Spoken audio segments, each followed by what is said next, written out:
Kungilimaze kakhulu emoyeni wami ukubona udakwe ngalo liyahlobo uhlobongela ungahloniphi uzodelela wenza yonke imess oyenze izolo.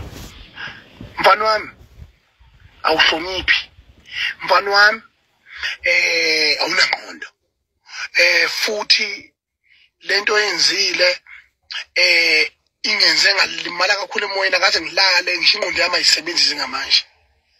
Ukuthi uyenza kanjani into njengaleyo, uthi usuka lapho wena wangena ku live lapha ngezwe kuthiwa uthi uyaxolisa, awuxolisi ubudelela nje, uqhubeka nokweyisa nje kakhulu elapho uzokhuluma ngamasende ogigaba, ubuvele uqumde khona ukuthi uqhubeka nokweyisa emthandeni uyedelela. Mthandeni kumele uxolise esizweni sami singamabhinqa, esizweni sikaMaskandi, akubalandeli bakho kanye nabalandeli bamaskandi.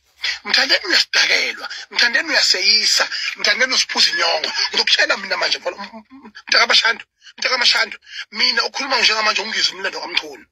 Ngithi mina mntakamashando uphumile esandleni. Uma benifuna nini ukusangana ngendlela ofuna ukusangana ngayo, sanganani ngendlela nisangana ngayo, nenze izinto efuna ukuzenza.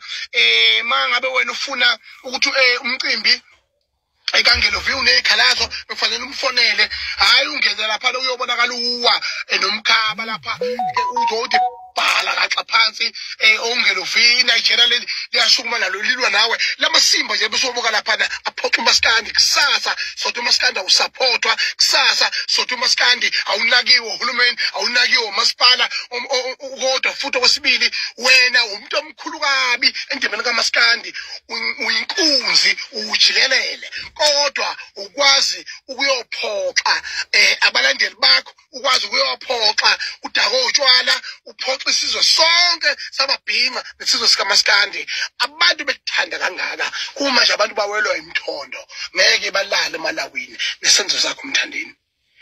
Mthandeni, uma ufuna ukuconfirm ukuthi abantu bakuthanda, awukwazi ukuconfirma ngokuzovula amabhokisi eCharlesfontein ukuze ubone ukuthi awuchabi namandla nakho sekufa abantu.